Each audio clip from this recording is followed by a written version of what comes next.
सिमरन की अनिकेत से नई नई शादी हुई थी। सिमरन गांव की थी और स्वभाव की बहुत ही भोली थी। उसके ससुराल में जब भी कोई भिखारी आता तो वो उसे खाली हाथ नहीं जाने देती। बेटी, 2 दिन से कुछ नहीं खाया, बहुत जोरों की भूख लगी है। अभी रुको अम्मा, मैं अभी लाई। कुछ देर बाद सिमरन ढेर सारे पकवान बनाकर लाती है। ये लो अम्मा, ये पूरी, आलू की सब्जी और हलवा, साथ में दही भल्ले भी बांध दिए हैं, सब खा लेना। और 1 मिनट रुको, अनिकेत जरा 500 रुपए देना। 500 रुपए? लेकिन क्यों? दो ना। ये लो अम्मा, ये पैसे रख लो, तुम्हारे काम आएंगे। सचमुच हमारी बहू कितनी दयावान है। हम बड़े ही भाग्यशाली हैं जो हमें ऐसी बहू मिली। ऐसे ही कुछ दिन बीत जाते हैं। एक रोज जब अनिकेत ऑफिस में होता है और उसकी सास कमला मंदिर गई होती है तो बाहर गली में एक कबाड़ी वाला आता है। प्लास्टिक जूते कबाड़ दे दो और बदले में नए कप ले ले। हैं? जूतों के बदले कप, वो भी नए? घर में रखे अपने पति के नए महंगे जूते उस कबाड़ी वाले को दे देती है। लो भैया, और मुझे वो वाले कप दे दो। वाह वाह, कितने सुंदर कप हैं। माँ जी देखेंगी तो कितनी खुश होंगी। लेकिन जब ये बात अनिकेत को पता चलती है तो वो उस पर बहुत गुस्सा होता है। तुमने मेरे 5000 के जूते के बदले ये 60 रुपए दर्जन वाले कप लिए? तुम्हारा दिमाग खराब है क्या? क्यों डांटता है बहू को? अरे वो शहर में नई है, धीरे धीरे सब सीख जाएगी। लेकिन सिमरन अभी भी बाज नहीं आती। ऐसे ही एक रोज एक भिखारी उनके घर आता है। बहुत ठंड लग रही है, कल से बुखार है, कोई कंबल मिल जाता तो। सिमरन 2 कंबल उस भिखारी को दे देती है। अगले दिन जब कमला वो कंबल ढूंढती है तो उसे कहीं भी कंबल नहीं मिलता। वो बहू से इस बारे में पूछती है। माँ जी, वो तो मैंने एक भिखारी को दान कर दिए। बहू, तूने इतने महंगे कंबल दान में दे दिए? अरे पता भी है कितने महंगे कंबल थे वो। माँ जी, हमें इतना नहीं सोचना चाहिए, क्या पता हमसे ज्यादा उन्हें जरूरत हो उस कंबल की। इसी तरह सिमरन कभी कंबल, कभी घर के पंखे, बर्तन और यहाँ तक कि टीवी या तो दान कर देती या कबाड़ी वाले को बेच देती। यहाँ तक कि अब उसने घर वालों के नए कपड़ों को भी बेचना शुरू कर दिया। अब तक तो उसने आधा ससुराल खाली कर दिया था। बहू, वो साड़ी मैंने 8000 की ली थी और एक बार ही पहनी थी तेरी शादी में, और तूने उसे बेचकर ये पुरानी सी प्लास्टिक की बाल्टी ले ली। इस लड़की ने तो हम सबको कंगाल कर दिया और आधे से ज्यादा ससुराल का सामान या तो बेच दिया या दान कर दिया। ये नई बहू तो दूसरों का भला कर रही है और अपना नुकसान। तभी बाहर कुछ लोगों की भीड़ जमा हो जाती है। वो बाहर देखते हैं तो भिखारी से लेकर कबाड़ी तक सभी उनके घर के बाहर खड़े होते हैं और सभी आपस में लड़ रहे होते हैं। वो तीनों खिड़की से देखते हैं तो वो आपस में बात कर रहे होते हैं। तुझसे पहले मैं यहाँ आया हूँ, पहले मैडम मुझे कुछ दान देंगी। चल बे, अच्छे से जानता हूँ मैं, तू वही है ना जो कभी एक हाथ शर्ट के अंदर डालकर आ जाता है या कभी चेहरे पर पेंट करके अंधा बनकर आ जाता है? तो तू कौन सा कम है? तू भी तो बैशाखी लेकर झूठी एक्टिंग करता है पाइज होने की। अरे जो भी हो, अरे इस घर में जो भी औरत रहती है ना वो बड़ी पागल है, तभी इतना महंगा सामान हमें कबाड़ में बेच देती है और बदले में 50 रुपए का सामान पाकर इतनी खुश होती है। इस तरह उनकी सारी बात सिमरन, कमला और अनिकेत सुन लेते हैं। वो बात सुनकर सिमरन शर्म के मारे अपना सर झुका लेती है। फिर अनिकेत कहता है, सिमरन, दान धर्म करना और घर की बेकार पुरानी चीजों को बेचना कोई गलत बात नहीं है, लेकिन यूं हद से ज्यादा दान धर्म करना और घर के ठीक सामान को भी कौड़ियों के भाव बेच देना भला कहाँ की समझदारी है? देखो, कोई भी चीज जरूरत से ज्यादा की जाए तो वो हानिकारक होती है। अनिकेत बिल्कुल ठीक कह रहा है बहू।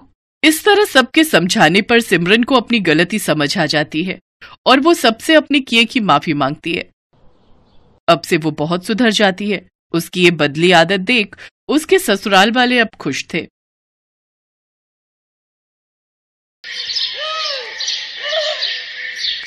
मुंबई शहर की रश्मिका अपनी सहेलियों के साथ मनाली घूमने आई हुई थी, जहां उसकी मुलाकात नोएडा की एक मल्टीनेशनल कंपनी में काम करने वाले लड़के प्रांजल से होती है। प्रांजल भी अपने दोस्तों के साथ मनाली घूमने आया हुआ था। ट्रिप के दौरान दोनों ने एक ही टूरिस्ट गाइड हायर किया था। फिर घूमने के दौरान ही दोनों एक दूसरे के करीब आ गए और दोनों के नंबर एक्सचेंज हुए और फिर ट्रिप के बाद फोन पर उनका प्यार आगे बढ़ा। आई मिस यू प्रांजल, चलो ना अब दोनों शादी कर लेते हैं। लेकिन तुम एक मॉडर्न लड़की हो रश्मिका, और मेरी फैमिली थोड़े पुराने ख्यालों की है, और फिर तुम्हारी जॉब भी तो मुंबई में है ना। तो क्या फर्क पड़ता है, प्रांजल, लाइफ हम दोनों को साथ में स्पेंड करनी है, फैमिली को नहीं। और रही जॉब की बात तो मैंने कंपनी में बात कर ली है, वो मुझे वर्क फ्रॉम होम देने के लिए तैयार है, तो शादी के बाद मैं घर से ही काम कर लूंगी। अच्छा तो ठीक है बाबा, फिर मैं आज ही अपनी माँ से बात करता हूँ। प्रांजल और रश्मिका ने अपने अपने घर वालों से बात की और सबकी रजामंदी से दोनों की शादी हो गई। मुंबई की लड़की शादी के बाद नोएडा आ गई। शादी की रस्में और फिर हनीमून से लौटने के बाद से ही प्रांजल ऑफिस जाने लगा और रश्मिका घर से ही अपने लैपटॉप पर काम करने लगी। शादी के कुछ दिन बाद, अरे ओ नासपीटी, और कब तक इस मुए कंप्यूटर के आगे बैठी रहेगी? अरे मेरे पेट में चूहे कब से विश्व युद्ध कर रहे हैं। इतनी उछल कूद तो रूस और उस यूक्रेन में नहीं हुई होगी जितनी मेरे पेट में हो रही है। या मिस्टर शर्मा, मैं बस आपको मेल भेज रही हूँ। या की बच्ची, उठ जा, अब तूने अपनी सास को भूखा रखने की ठानी है क्या? ठीक है मिस्टर शर्मा, मैंने आपको मेल कर दिया, आप चेक कर लीजिए। Okay bye. ओफो मम्मी जी, मैं अपने क्लाइंट से बात कर रही थी। मुझे इतना लेक्चर देने से पहले अच्छा होता कि आप एक बार किचन में झांक लेती। नाश्ता कब से बनकर तैयार है, मैंने पहले ही खाना तैयार कर दिया है। चलिए अब लगा देती हूँ। रश्मिका भले ही मॉडर्न लड़की थी और अपने करियर को लेकर सीरियस थी, लेकिन इन सब के साथ ही वो अपने घर की जिम्मेदारियां भी अच्छे से निभाती थी। उसके काम की वजह से उसकी सास को कोई तकलीफ ना हो, इसलिए उसने घर पर एक काम वाली बाई लगवा ली। अपने आधे से ज्यादा काम ये बहू तो इस मुई शीला से ही करवाती है। एक हम थे जो सारे घर की जिम्मेदारी अकेले उठाते थे। इससे तो अच्छा होता मैं अपने प्रांजल की शादी इस करमजली शीला से ही करवा देती। हैं? वैसे ऑफर बुरा नहीं है मैडम जी, मैं अभी भी तैयार हूँ। ए चुप कर तू और अपने काम पर ध्यान दे। और मम्मी जी, मैं अपने करियर पर ध्यान दे सकूं इसीलिए मैंने शीला को हेल्प के लिए लगवाया है। और वैसे भी इसकी तनख्वाह मेरी जेब से जाती है, तो फिर किसी को क्या ही फर्क पड़ता है। आप तो बस इसकी फ्री सर्विस का फायदा उठाइए। ऐ शीला, चल माँ जी की चंपी कर, मेरा मतलब है हेड मसाज कर। जी मैडम। ऐसे ही रश्मिका और प्रांजल की शादी को 1 महीना हो जाता है और अब शकुंतला अपनी बहू के आगे बच्चा होने का राग अलापने लगती है। अरे ओ कलमुही, अब तू क्या बच्चे मेरे मरने के बाद जनेगी क्या है? अरे 1 महीना हो गया शादी को, अब जल्दी से खुशखबरी सुना दे, ना जाने कब हमारे घर में बच्चे की किलकारियां गूंजेंगी। मम्मी जी, अभी मैं अपने करियर पर ध्यान देना चाहती हूँ, फिलहाल मैं बच्चे के लिए रेडी नहीं हूँ। हैं? रेडी नहीं हूँ मतलब?